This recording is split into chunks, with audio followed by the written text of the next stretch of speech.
Welcome to the Pop Cult Podcast. Here are your hosts, Ariana and Seth. This is the Pop Cult Podcast. I'm Seth. I'm Ariana. And today we're going to be talking about two recent new releases, indie films, both of them. And I would say, tell me if I'm speaking for you and you have a different opinion. We didn't really enjoy either of these movies. You are correct in that assumption. Okay. We'll be talking a little later about Last Stop in Yuma County. But first, we're going to be talking about the comedy drama, I guess, Stress Positions. So in this film, Terry, played by John Early, cares for his injured nephew, a 19-year-old Moroccan model, in strict quarantine at his ex-husband's Brooklyn home, drawing attention from everyone in his life. It's a film set during the early months of the COVID pandemic, so around summer 2020. Before we get into details about the movie, the thing I want to ask you is about John Early and expectations. So you had seen the trailer for this movie. I know you don't necessarily have a great memory for those things. No, I remember the trailer. And what did you expect you were going to get? If I'm going to be honest, I kind of had low expectations from the get-go.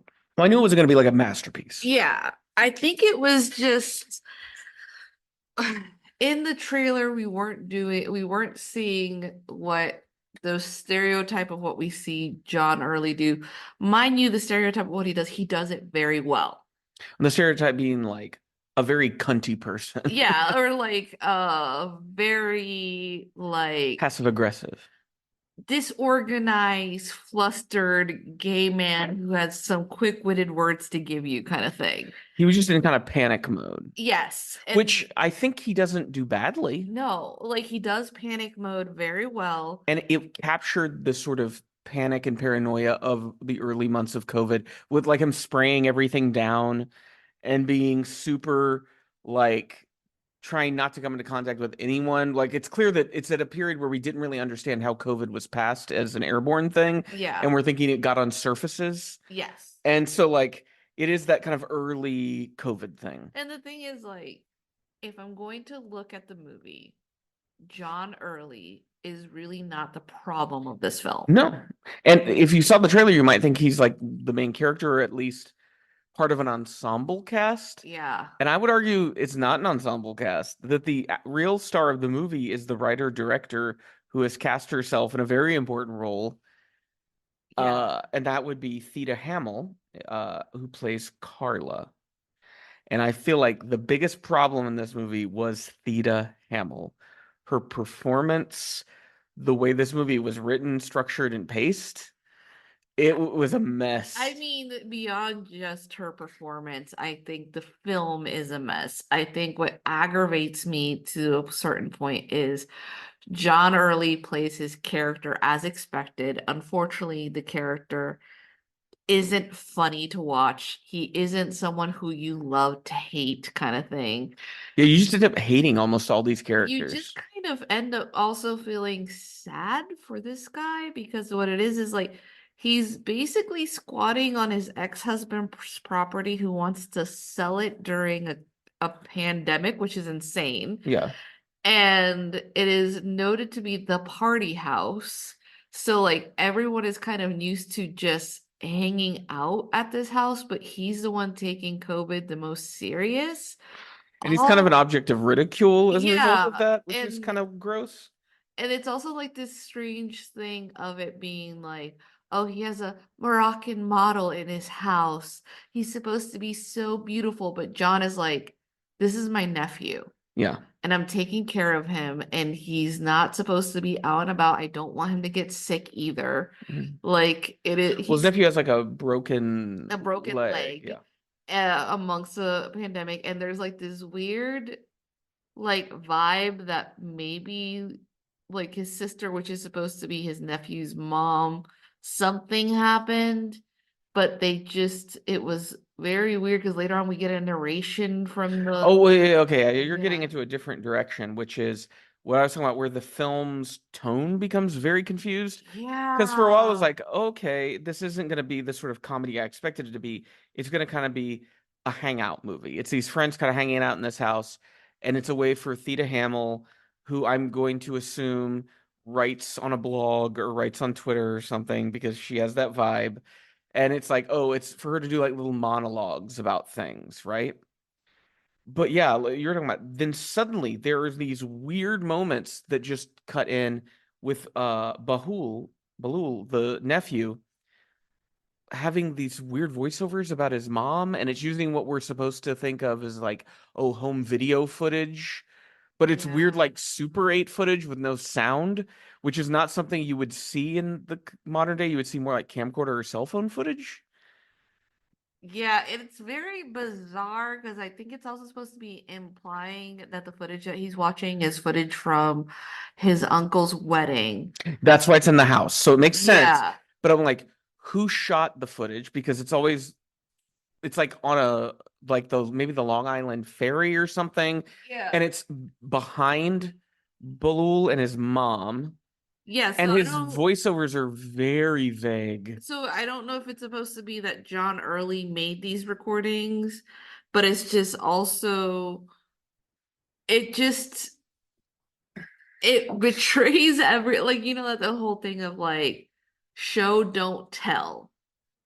And there is no showing of like, all right, Terry, who's like John Early's character, isn't showing like maybe that he has this weird guilt that he doesn't know his nephew as well as he should.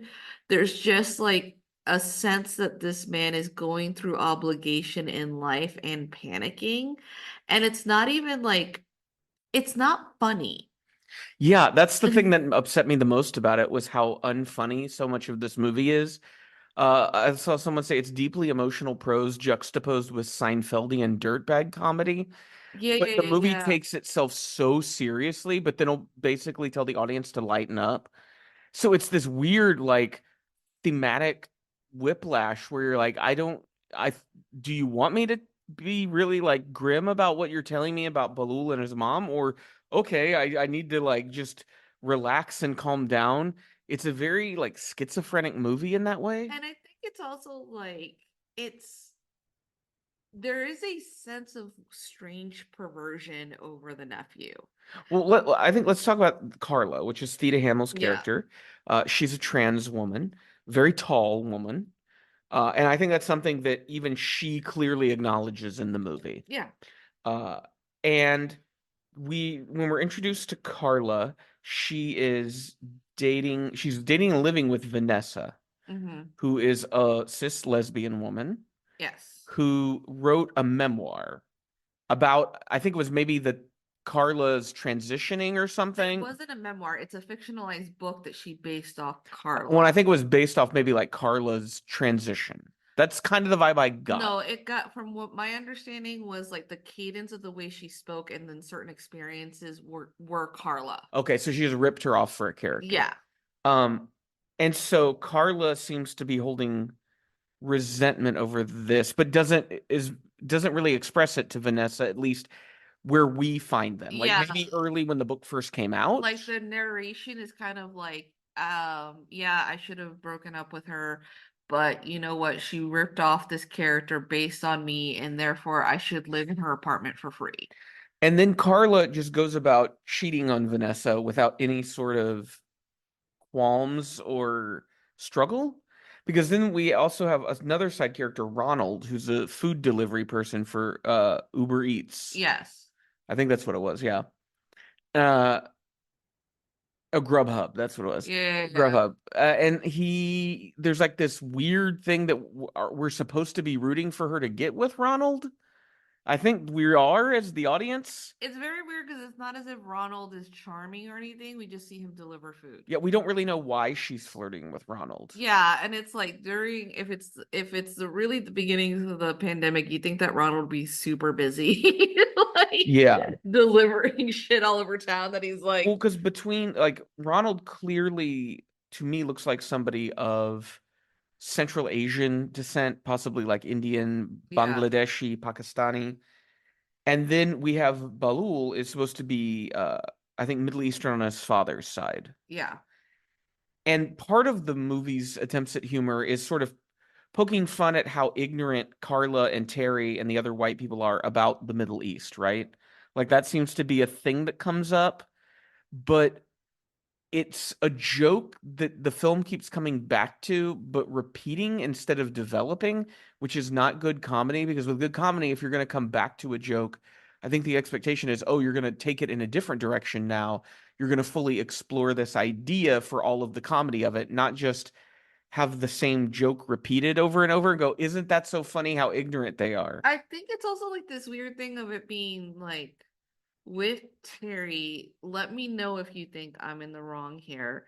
It seemed as if they're like implying that Terry thinks that Middle Eastern people are terrorists and that he had some weird fucked up views on politics, on how you just like, because Carlos like, yeah, you just couldn't stop talking about the Middle East, and he's like, yeah, the Iraq War like shouldn't have happened, and then he starts going into like It's almost like Anon, like QAnon, like But like I think you are supposed to think he's dumb.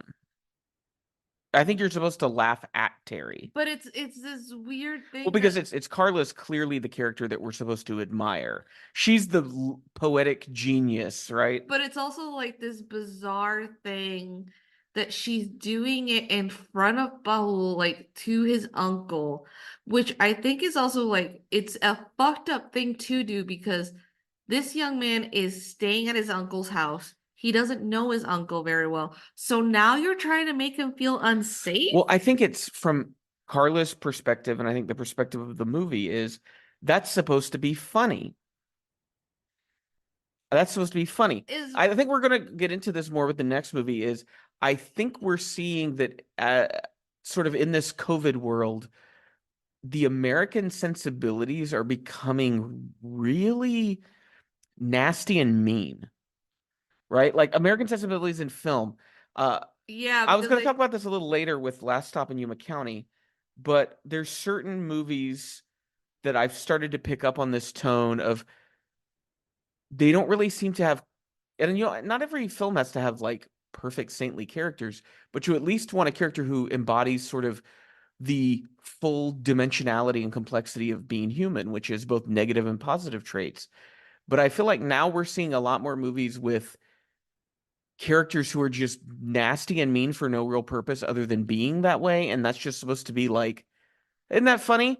But when you think about things like Family Guy, think about the way those characters treat each other and they're in a family and it's with just utter contempt and hate. well, it kind of reminds me of what was that other film that we watched? It was that young girl that ends up like leaving a group trip and ends up like I with was the thinking of The Sweet East. the Exactly. Sweet East. Because both of these movies are products of that same sort of New York, Brooklyn millennial incubator of creativity Yeah. where maybe like because I That are guarantee you Dasha Nekrasova and John Early have crisscrossed social circles, being that their ages, the types of people they've associated with, and it's that detached irony that's become such a problem for me, and it manifests itself in different ways. It manifests itself in like a Marvel movie by never taking any of the stakes seriously, right? So you're always like, that happened. I But want then it's also here, there's just the interpersonal relations between people are just like nasty and biting and kind of venomous. I also wonder to some degree if this is also the response of not coming to the terms while really struggling with the terms that now you are the old people, because it's mostly millennials that are making Yeah. this, And like and it's no longer people this, who are pushing 40. yeah, Yeah. it's no longer this cutesy you're finding yourself kind of thing. It's um one thing that a friend told me is just like making decisions in your 30s feels like standing on a stack of wobbling chairs, because it's like it's no longer your 20s you're discovering yourselves, your 30s you're finally who you are, but now when you're like 30 approaching towards 40, it feels like if you don't do it, like you're fucked. Well, and I think it's this trend we see with all the generations. Boomers have become very us versus them against everyone else, right? Yeah. Gen X have always seemed to have a chip on their shoulder, and I've never understood it. millennials, I foresee as they get older becoming very bitter, because I think ultimately when you think about millennials, they're very superficial. If you look at the millennial response in general to things like the war in Iraq and the war in Afghanistan, it was very tepid. It was very centrist. It was very liberal. Yeah, It was especially at the Obama's president, so everything's fixed now. well, I think it was also sort of like, oh, like Obama was like when people started to become a little bit more aware about politics. And then Bernie was when people became like revolutionized and did And I feel like either that's you either yeah, and I feel like the Bernie thing really fed more into Zoomers and where they're coming from. well, yeah, and I think it's sort of like the revolution that came after. I think the bitterness is also with the mix of we've been infantilized to the point that okay, now we're middle aged and we have nothing to show for it. Well, and again, it ultimately goes back to the fact that America has no rites of passage in the same way that indigenous cultures do. Yeah. So I never know when I have transitioned from one stage of my life to the next. It's just a thing that you happen to stumble upon. So you're always left in this state of feeling like you're a child because that's how you're spoken to. So yeah, it's I just don't feel like I fully understood the angle that Theta Hamill was coming from in this movie. Like, what do No. you want me to take away? Because at first, like with the beginning of the film, and oh, we're gonna talk about the pandemic, Oh, well, and like maybe let's talk about a very funny moment. what? Whenever he's on the phone and it's a certain time of day and he's leaning out the window banging on the pot, and that got genuine laughs That from was us. like that was Because you were, perfection. and because it underscores a sort of performative liberalism, right? Where he's not even really paying attention to what he's doing, but it's an obligation, so he does it, and it doesn't really have any material effect on anything. So that was funny. But to me, it was almost as soon as Carlo was introduced into the movie just came to this thud. Yeah, and I think it's like it's kind of disappointing because here's the thing, like I have when we think about like diversity, we need to see like trans people, people of color, all that sorts on the screen. And it's good that they are not these idolized versions of what they should be, But right? here's what I would say. Yes, we do need to see trans people on screen. Not all of them, though. In the same way, I don't need to see every white person in a movie. But I don't need to see every cis man in a movie. Like, not all of you need to be on in a movie. It felt, and it's not, we're not talking about her character. To me, I felt like when it came to the nephew, there was this weird perversion that almost made it He was fetishized, gross.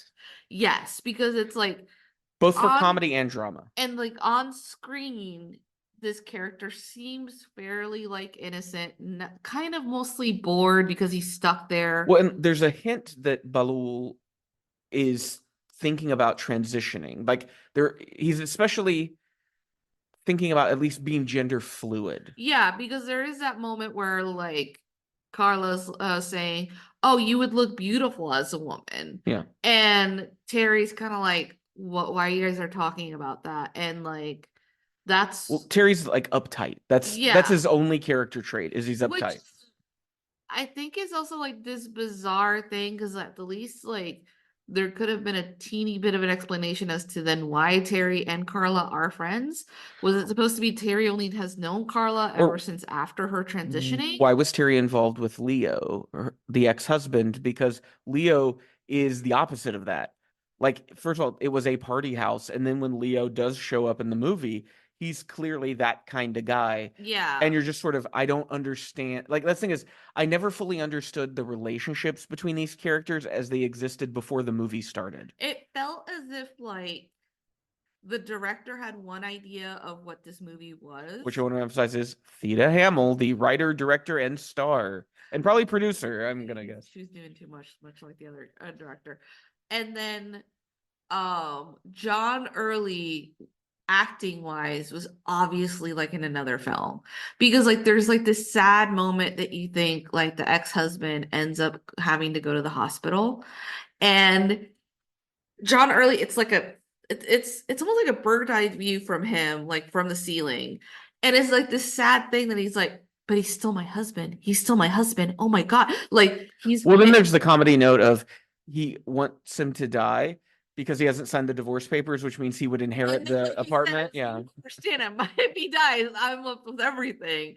And that is, again, John Early probably being funny, probably an like improv moment or like Or moment he that they adding did to the adding dialogue. Yeah. to the dialogue, which was genuinely funny. And then back we go to these weird narrations or weird moments. Like I feel like we both fell asleep during times of I the was film. nodding off. Yeah. It was, It was but by the time you get to the boring. middle part of the movie, it is just so up its own ass as a It movie. is like It thinks it is so smart and so clever and saying such profound things, but then doing that weird pivot of, geez, calm down. Why are you so serious? I'm like, I, and you're the there's one who's made the movie. I don't yeah, and know. there's like this weird moment that when Carla's girlfriend gets hurt in some way. I forgot how. No. I think she has like COVID or something, or she's sick. So she's like, don't worry, I'll take care of it. I'm gonna go get like blah, blah, blah from outside. Here, use my phone, watch a video, calm down. Mhm. And her girlfriend like finds pictures of her fucking like the Grubhub guy or giving him a blowjob. Yeah, And I there's think a that's what. picture. And then I don't know what we're supposed to feel during that because Well, because we're so focused on Carla's perspective, which kind of makes her the protagonist, that when she gets caught cheating, I'm like, well, you shouldn't have been cheating. Like, you should just break up with Vanessa. Like, I'm not gonna have empathy or sympathy for you. You created this problem like for we don't yourself, see her man. like stressing out about the situation. We don't see her like explain or for you to understand that, oh my god, she's got fucking She chemistry with is both people. she is a very Mary Sue character Yeah, she because is. she's like Teflon. Nothing phases her.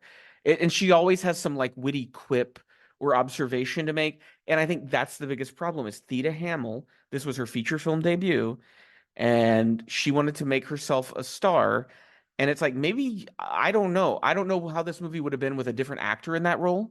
Yeah. There's plenty of other transgender actors that you could have cast, and you could have still written and directed it, and it's still, but like, I don't, this need to be in your movie when you're the one making it is crazy to me, because we just watched Do the Right Thing, which is a fantastic movie. It's like close to a 5-star movie, and the thing holding it back for me was Spike Lee as Mookie, because I made a comment when we were watching it. It felt like he went to the M. Night Shyamalan school of director acting in Oh movies, god, it was because really you're just like, you do you notice how you're surrounded by all these other people that are like the best of what they do, and you're so obviously not, and you're actually detracting a bit from the performances. If the performances weren't as strong, you would have ruined the thing.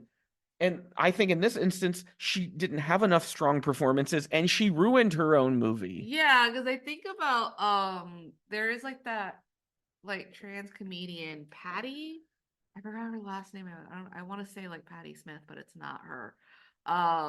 She was on a lot of I think you should leave skits. She's the one that Oh, yeah. Patty she Harrison, I think. Patty I Harrison. think She has very funny. very funny and she is fine being a dislikable character. And she's in this world. Yes, and it's like maybe you should have cast someone along that lines that is that she is perfectly fine being the Well, dirtbag. and she was in a movie with Ed Helms, I think, about like a, she played a cis woman, Yeah, and it was about like a surrogacy thing or something. yeah. And so, like, she's been in movies, and that movie I think got pretty, moderately well praised. It wasn't a huge hit. But yeah, I think Theda Hamill is part of this, as you were saying, like that Sweet East, Brooklyn, Dime Square kind of thing. Hmm. And I find those people insufferable. Like, I can't stand like the New York Brooklynite person. Like John Early and Kate Berlant are this like, and maybe Cole Escola are these weird exceptions for me, because it's like they seem to get why it's all ridiculous, but these other people don't. Like, they do take themselves too seriously, but then also get self-conscious about it and want to pull back. Uh I think the characters are painted so superficially. I never felt like I really knew who anyone was beyond a gross, but beyond like a gross caricature. And then like, because his name is Terry Goon, so it's a cartoon name, and he is a cartoon character. Like, what can you tell me other than he's stressed? That's the only character trait he has. Um, yeah, it's like much of contemporary American cinema. This feels short-sighted. It's something that's going to age poorly right away. It's going to be forgotten very quickly. And it had an opportunity to be a kind of the first comedy, like indie comedy, that really might have said something about like the COVID era in a way that was like funny and smart. Because like once again, it had those little moments like the pot banging thing and Terry like spraying everything down with like Lysol, yeah. And the thing is, I came to this movie wanting to laugh. It's this thing of I came to this movie going, make me laugh. I love John Early. I know this isn't going to be exactly what I'm probably imagining, but I bet it won't be too bad. And it like went below those already like moderate expectations. The COVID stuff, it was kind of like the mix of like, you remember the glass onion at the beginning when they're like acknowledging that there's COVID? Oh yeah. And then everybody comes in like towards the boat with masks on, but then like the blonde character, I think Katie, I forgot whatever her name is with a like almost like a net You mean fish. Kate Hudson? Kate Meg, Hudson. What's her name? Goldie Hawn's daughter. You couldn't remember Kate Hudson? She's not that memorable to me, but like with like a mesh mask that was like obviously she could breathe out. Yeah. Like there are moments that you're like, I don't think we're going to get a good COVID comedy. Not from America. Not from America. And I think it's going to take like 10 years before we get a good one because I think people still aren't over it. And I think it's just like, this was really weird as a COVID like stated movie. It just felt weird. It just felt wrong in so many fucking ways. And it's weird because you have two people, John Early and John Roberts, who plays Leo, and people might know John Roberts is the voice of Linda from Bob's Burgers. These are two actors that have made me laugh quite hard over the years. And they fail to be funny in this movie. And I can't blame them for that because I know that they can be very funny. I have to blame the person who is like the captain of the movie, and that's Theda Hamill. And I think that's a problem. She just was not ready to deliver on this. This should have been like short. I've seen people on Letterboxd giving this thing 5 stars and raving about it. And the only thing I can think is that the movie has such an extremely limited frame of reference for like millennials who live in a particular neighborhood of New York. And I'm like, I guess that's where those people live and it's going to appeal to them. And that's great like, that they have like a local movie. They're like, you don't have that many friends. That's why you guys. It's like watching an Ernest movie. You had to be from the South to really get it. Yeah. Or watching like Red Green on PBS, where it's like, I think if I was Canadian, this would be fucking hilarious to me because it's about such a specific like niche of a generation in a specific region, right? Would you recommend Stress Positions to the general audience? No. Yeah, I'm there with you. I think John Early has much better work. John Roberts has much better work. I'm going to say I'm not going to be rushing to see any Theda Hamill work in the future, but if I see people I respect giving it good reviews, maybe I'll give it a watch.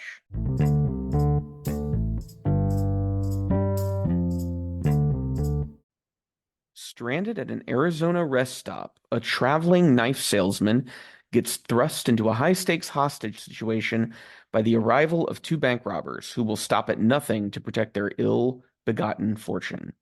This is the film The Last Stop in Yuma, and this is from writer, director, producer, I think, too, maybe cinematographer, Francis Galuppi. And I'm going to tell you why it's important that we remember that guy's name is because he's just been signed to write and direct the next installment of a franchise movie that just had a recent installment in the last year. He's going to be writing and directing the next Evil Dead movie. Now, viewer, you can't see her face because this is an audio-only podcast, but I would describe it as a look of disappointment. So as we talk about this movie, we need to think of this guy is about to get a even higher profile movie credited to his name fairly soon. So what were your initial thoughts? Just generally, we're going to get into the characters, plot, all that stuff, but just how did you feel about The Last Stop in Yuma by the time you got to the end? It feels like it lasts longer than the actual time estimate. Because only an hour 30, like on the nose. Yes. And it reminds me of Bad Times at the El Royale, which I did not like either, which was like a Quentin Tarantino ripoff movie. Let's get into that part of it. This movie has no originality whatsoever. There is nothing original about this movie. Everything this movie has done, you have seen done in other movies better with some of these actors, in fact. It is a movie made by someone who clearly enjoys the Coen brothers. They enjoy Quentin Tarantino. They enjoy lots of genre style movies. Mm-hmm. But they don't have any, or at least in this movie, they do not present any of this with a single ounce of personalization with their own touch. They go through the motions. It feels like I'm watching a formula play out, but not even an interesting formula. So you're talking about Bad Times at El Royale. So this and Last Stop in Yuma County, they both appear to be fun movies on the surface, but they're really just genre cut and pasting without any personality or authenticity to them. It's disappointing because I think this is also like this this is gonna be like a frustrating episode of the podcast because neither film did I enjoy. But I think it's, as I was saying before, these are both reflections on the state of American cinema right now, because neither of these are genre movies, or neither of these are franchise movies.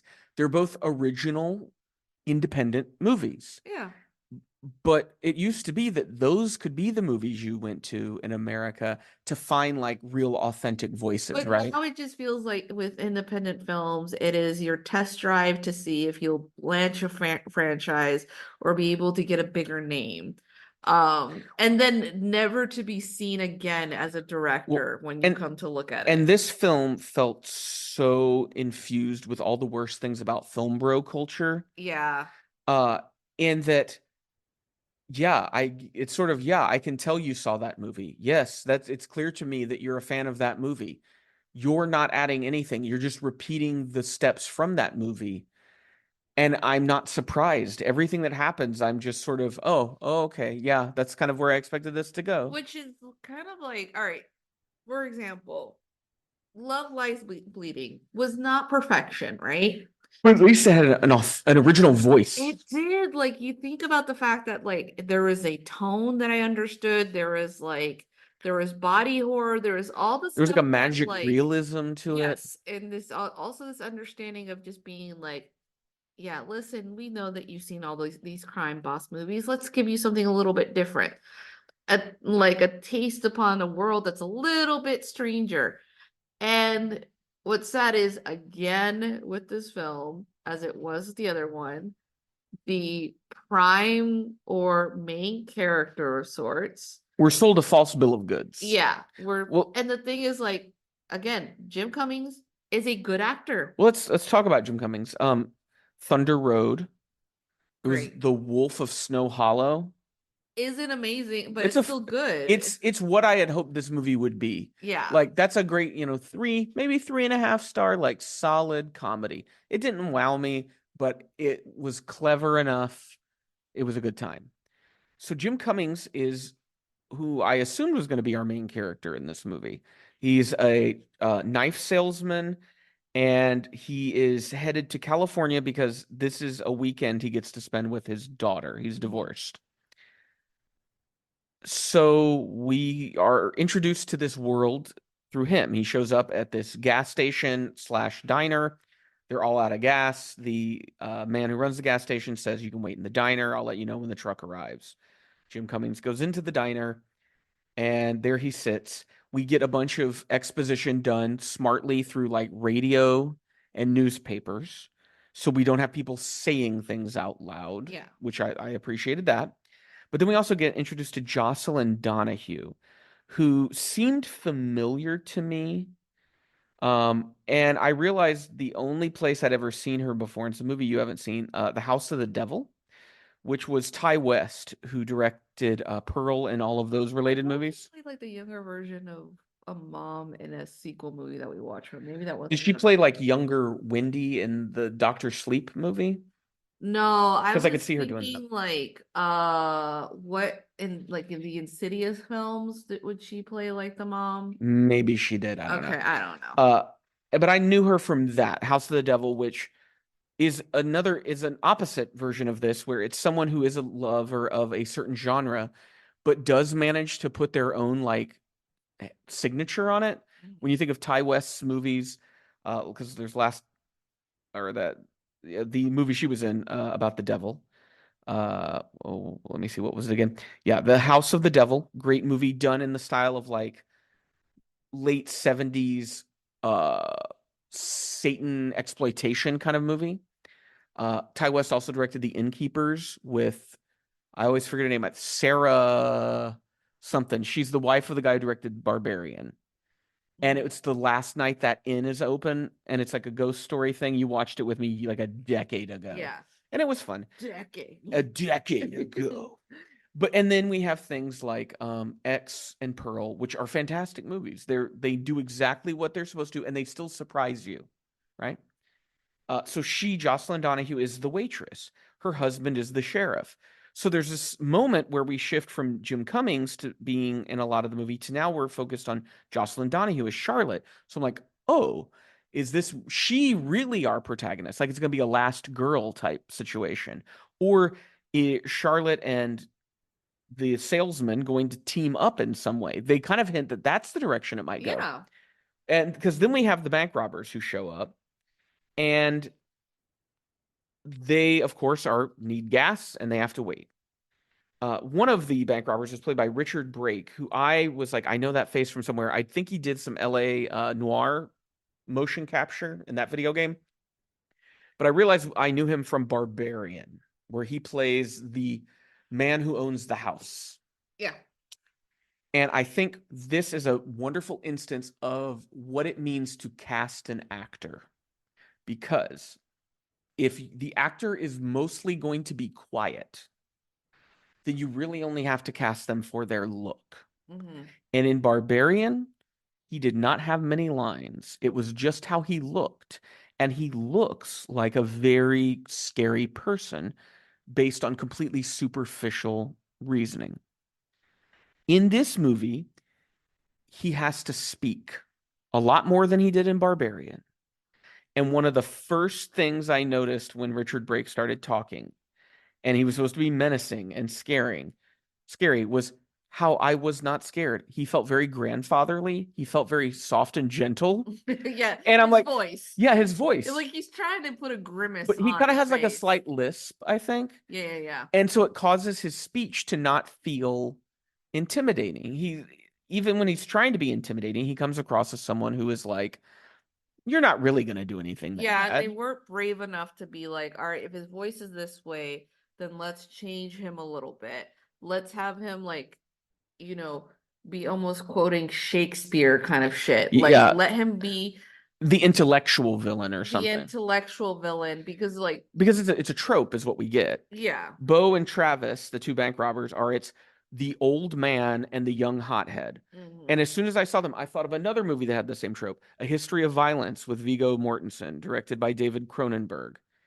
And it's the two guys coming to his place, and one of them is he's that Canadian actor from Pontypool, and he's the old man and he sells it. Stephen McHattie is that actor. And he sells it because not only does he have the look, he's got that deep voice. And it's gravelly and it works. Richard Brake does not have that voice. No. So you can't just cast an actor based on their voice when they're going to have considerable dialogue. And you have to take into account what their voice sounds like when they say that dialogue, and then tweak your idea of the character. If you're committed to Richard Brake playing Bo, then you may need to go back and rewrite your script so it works better for what the kind of performance he can give you. Yeah, because like for example, it was convincing when we had patrons of like the diner come in and they were unaware at the fact that the waitress and the knife salesman are hostages, right? Well, because so when he's talking to them, the intimidation is there, but it's subtle, right? Like you're kind of like, oh, maybe this guy's a little bit like abrasive, but that's fine. Like maybe he's having a bad day. Because you had Gene Jones, who a lot of people will remember as the gas station attendant in No Country for Old Men, who does the coin toss. Yeah. He's a character actor who's gotten a lot of work recently. And then Robin Bartlett plays his wife. I remember her as the ice cream woman on Curb Your Enthusiasm. Oh yeah, like the He wants to try the principal. samples. Yeah. I always remember her like I think she's like in Donnie Darko at some point. I think you're thinking of Or Beth Grant. I'm thinking of Election. I think she's It wouldn't surprise me. like a teacher on Election. She, like Gene Jones, is just one of those character actors that you know them from places, even if you've forgotten what you know them from. And so this is a movie that kind of does that. We also have Barbara Crampton. We'll talk about the sheriff's department and how all that fell flat soon. But Barbara Crampton is sort of like a horror scream queen from the 80s. She was in The Reanimator. And so like they're clearly casting some people here based on their orbit in the genre. Mhm.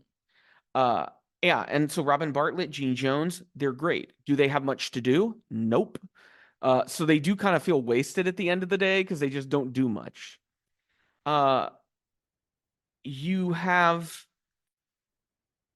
moments that are genuinely stressful and where tension is built. It isn't consistent, but there are moments where you can feel it ratchet, and I felt it like in my gut, that kind of like natural tension and paranoia of like, oh God, something bad's going to happen. But the film constantly deflates that. It'll either deflate it in that same setting by shifting the tone of the scene, or we'll cut to another place outside the diner. And that's one of the things I think you started to pick up on was there's too much happening outside the diner in other locations. Yeah. For the tension.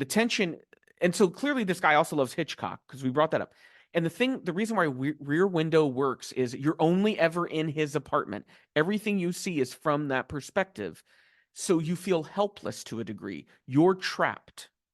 Yeah, and I think it's also with movies that you mentioned right now. Hitchcock and Quentin Tarantino follows this. He makes you care about the characters, even if you're just watching their day-to-day routine or like hearing them banter with the person that's taking care of them, or like their girlfriend that for some reason loves them, even despite they're a schlum of a guy. Because we never see Charlotte actually interact with her husband. No, she's dropped off and that's it. And then between the shots, here's the thing I kind of had a problem with. Her husband is portrayed for the majority of the movie as like this buffoonish guy. And he's the sheriff. And he's the sheriff, and it's like it's okay if he's a little bit silly, but like she calls him at some point and he has like pieces of like paper between his fingers and he's walking super slowly to pick up the phone, which is weird because even if a station is that small, you think that you could transfer the line over to a phone that's right by his desk. Yeah. But he's walking to the secretary to pick it up and it takes too long, and that's when Well, that's supposed to be the comedy. Didn't you laugh when that was happening? No, because I think it would have made sense if maybe she had a conversation saying that like, yeah, her husband is a little clumsy, like despite or a little silly, and she's like, yeah, it's kind of weird that he is a cop, but you know, Yep. he has a good heart. It's in the movie, but the movie never comments on it. Yeah. And that's a lot of things in this movie because what the movie does comment on is, hey, do you remember this movie? We're kind of like that. And I would say the grossest example of it is Sybil and Miles, the teenage outlaws, where she mentioned something like Bonnie and Clyde, and he goes, I was thinking more Badlands in reference to the Terrence Malick movie with Sissy Spacek and Martin Sheen, which is like was based on Bonnie and Clyde, and it just felt so much like a director going, yeah, I watch movies. Do you watch movies? Or it could have also just been like, hey, isn't this guy a douche if you're a movie nerd? But I don't think that was the vibe. It didn't come off that way. And I think it was also like they introduced these young criminals for no purpose. Reason. I know why. So there'd be another gun in the Mexican standoff sequence. It's the same reason they introduce John Proudstar as Pete, the indigenous farmer. He comes into the diner, and literally his entire purpose there is that he has a gun, and he ends up drawing it on Bo. little bit amusing when everybody turned out they had a But once again, there's a moment where you're like, oh, everybody in this diner, almost everyone has a gun. Oh, is this going to be a movie that subverts my expectations? And we go down this sort of commentary on how violent America's become. Yeah. And all you've done is stop at a diner waiting for gas, right? No, it doesn't even do that. No. It's a movie that just things happen, people get shot and die. There really seems to be no consequence to any of it. And then the Jim Cummings character, we end with that character, right? Yeah. Tell me 3 things you know about that character. He sells knives. Mhm. He has a daughter named Sarah, Mhm. and he's going to go see her for her birthday. That's the daughter. That's all one thing. And he's waiting for gas. That's not a thing about him, though. He seems like a nervous twit. So okay, we have 3 traits. He's nervous, he's a traveling knife salesman, and he's a divorced father going to visit his daughter. How do any of those 3 things interact with each other? Barely. As a knife salesman, is he nervous when he does a demo and cuts himself? Nope. No. Is he nervous because of some aspect of visiting his daughter? I don't know. The movie never really expands on that. No, He's just nervous yeah, and it's with no explanation. because here's the thing, like Jim Cummings, when it comes to him playing nervous, he can do it very well. In movies, yeah, in other And- movies he's been in, he's And done it it's like great. the thing is, like, it's not that he's doing a bad job, it's just I don't understand why, because immediately once he's in there, and he talks to the waitress a little bit, he's like, "Did you hear about the bank robbery?" Before the bank robbers show up. Like he's already Yeah. talking When it about feels like we don't trust the audience to have picked up on the radio story that came across, so we need to make sure that someone says it out loud. And it's like this awkward thing of it just being like, why would he be paranoid about that coming in? And then it does in his life. And it's not like this thing of it just because to me, it would have been funny if maybe he's like muttering to himself, like, I knew this was going to happen, kind of thing. Just be Yeah. just a guy. That would have at least given his paranoia another dimension, right? Like it would have given us some information about the character. The fact that we follow this character for so fucking long, for like the last 30 minutes of the movie, and we learn nothing about him in those 30 minutes. It's him doing things, but we don't learn anything about him through him doing these things. And like it's a weird thing because at first, like when I was hearing some reviews that people are like, "Oh, it just went really too dark for me." I didn't think it went that dark. At first, I was like, it was "Okay, nihilistic." But no, that's what it was. It was a nihilistic, and it just there was no characters I was rooting for. There was no characters I was mourning about if their life ended. I didn't get to know any of these people, and I think it's a problem that we have talked about at the least in private about tropes in movies. We cannot survive on just a mere trope. Well, I think of the movies I love the most, and they are not movies that lean on tropes as a crutch. They're movies that lean on character. Yeah. And they develop characters who are interesting and complex, and then they put those characters in situations they really thought about, and we learn about those characters through how they interact in those situations. And this movie has all of the pieces to do that, and it fails completely. I also felt the nihilism, and that's another thing I kind of hinted at in our stress positions review, is there is just this increase in nihilism in American movies at this point. I think I really started to notice it when I saw Black Adam. A very, like, for a superhero movie, the themes and the tone are very dark and bleak. But then I think of something like Bob Odenkirk in Nobody, where it's a movie that when you really sit and think about it, and I hate when they go, "Oh, we just don't think about it." Well, no, I have to. How else am I going to process what I'm seeing? I have to think about it. Make sure you like it. Yeah. And I'm like, that movie tries to have its cake and eat it too by being, oh, he's just a regular guy, but then just making him into someone who like gets off on murder. And then another movie that I would even say I kind of enjoyed, but the more I've thought about it, the more I realize how nihilistic it is. Krampus. Yeah. Compare that to something like Gremlins. Gremlins has heart. there's something there in the movie that like people are good. There are some bad people, but people are good. Yeah, because like in Gremlins, like the dad is trying to get his son a unique gift. Yeah. The son accidentally feeds the animal even though he was not supposed to. He doesn't do it out of disobeying mouth. his dad. He's like, oh, I think my pet might be hungry. And then like it's also sort of like them trying to save each other and then just being like, and then they don't disregard like the thing afterwards. They don't go like, well, fuck it, I'm gonna throw it away. So then you go to Gremlins 2. And Gremlins 2 also works, but for a different reason. It becomes a parody of the first Gremlins movie because it realizes, well, there's not much you can do with that. So we're just going to kind of make fun of how silly this premise is. That's how you should approach a genre if you're going to remake it. This movie approaches Tarantino and the Coens and it goes, aren't those movies fucking cool? I want to make a cool movie like those too. And it's like getting toys out of a toy chest and then just smashing them together. There really isn't a story. There's not a narrative. It's just, hey, what if all these people got stuck at a gas station and 2 of them were bank robbers? What would happen? And it's like, I don't know. I guess maybe some people would get shot, or if nobody recognized them, nothing would happen. Like, I don't know. Like the character that you end up knowing more about because he's the most chattiest one is the gas attendant. Faison Love's character, like Vernon, because like they should play the movie about him. Yeah, they go to him and be like, "Hey, the waitress says that you have a car. You don't have a car." And he's like, "She's really telling my business to everybody." And he's like, "No, I don't." And he's just mumbling it. And like how he's kind of like, "Yeah, I don't need anything here. I got my dog," which means the dog is by itself. The dog just died. That's the way a dog likes it.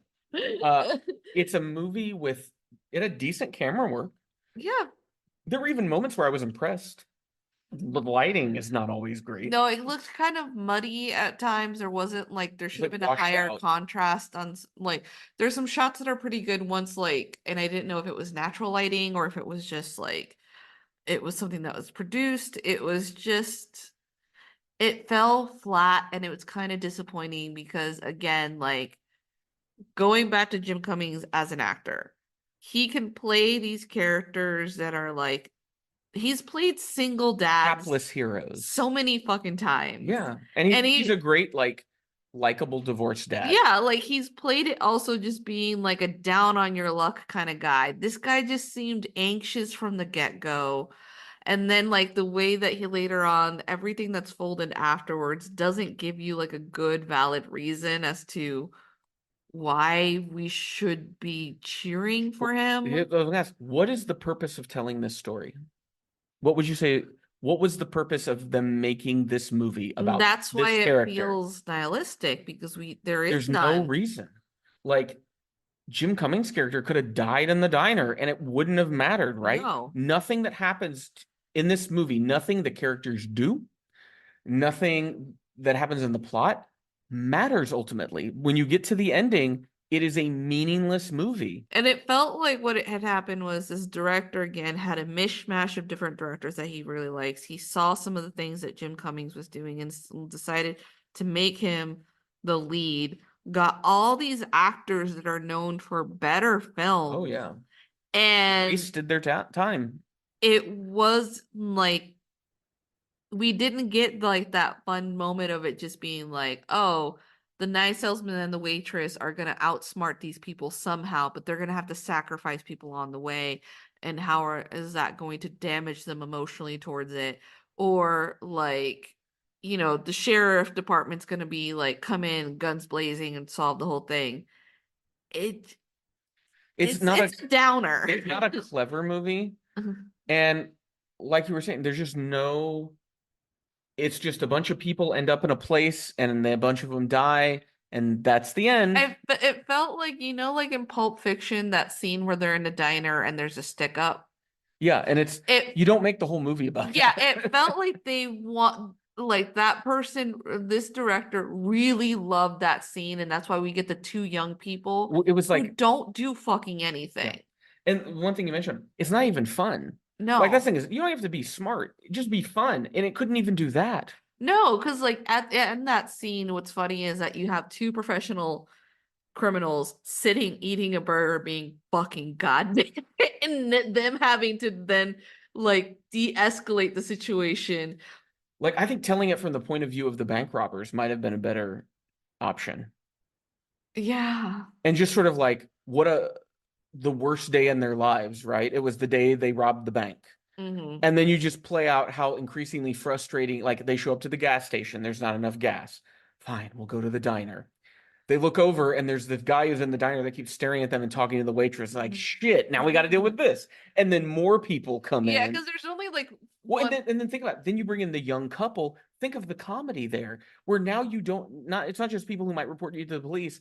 Now it's these fucking cosplayers who want in on the thing, and they weren't even there to do the robbery, and Yeah. now you have to deal with them. Like, there's a premise for like a Or funny just also comedy. just being like the old people watching this young couple trying to steal this diner when they know very well the diner doesn't have any Well, money. like, yeah, And it's like there's only like one or two like maybe funny moments. One of my funny moments was like the younger of the robbers is like going around the building trying to peek into what's going on, and the knife salesman sees him, and they're kind of like having a stare off at a moment because he's just sort of like, that was genuinely funny because Jim Cummings was selling it with his face. He could but not look away from this dude. and again, that's something you can't really script. It has to be the actors in that moment, and they're able to play off of each other. Yeah. Uh, but so let's come back to the fact that Francis, our Francis director, did too much. Francis Gulupi, is going to be writing and directing the next Evil Dead movie. Now, think about Evil Dead Rise. Was not a masterpiece, but one of the things I really liked about it was it had such a great atmosphere and vibe from start to finish.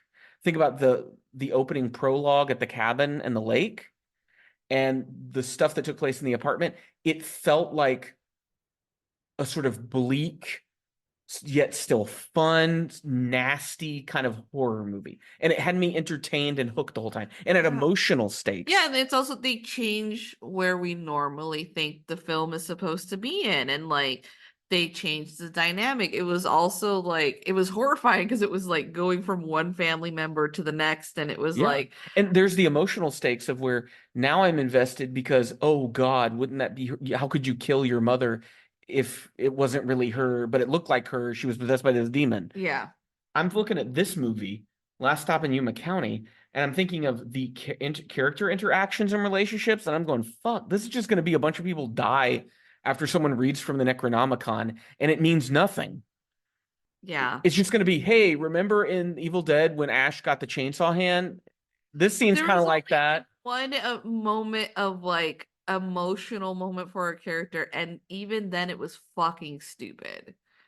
Was that the sheriff? No, like you had that, but then you also had like Jim Cummings meeting like a couple, and then like the guy Oh, says the girl's name. It's like, oh, it's Sarah, which is his daughter's yeah. name. But then, like that, it almost the end of that scene. I don't want to say how it's punctuated. It's That not good punctuation to me was the moment where I was like, I don't know how to read this movie. because Because to me, I'm like, oh God, that's horrific. But I'm also like, is the film think I'm supposed to laugh? I think we're I think, supposed to feel bad, but it's also like this thing is like you would have to be really you had to pay attention to the film to even pick that up because they only mention his daughter's name like once. well, I'm talking about the thing that's left behind. I know it's left behind, but I think it's just sort of like there's these missed opportunities for us to really like tie ourselves to these characters, hope that they do okay, hope that they survive, but they don't even give us that. I would say the only way you probably could have saved this was to do it as a non-linear structure. And so what we would do is we would suddenly jump to Sarah and David, and they're just a couple on a road trip who are separate from all of this, but then we see how their path comes and intersects. Or you cut to the morning of and you see the bank robbery happen, kind of a thing. And so you at least give me time to sort of marinate with each of the characters. And I will say that's one thing that Bad Times at El Royale did do better is it did spotlight each character and kind of explain to us who they were, why they were here, and give us a sense of what direction they're going to go. This movie fails in that regard completely. Yeah. Would you recommend Last Stop in No. Yuma County? Would you recommend the upcoming Evil Dead movie this guy's gonna write? I don't know. I'm gonna say probably not. Probably not.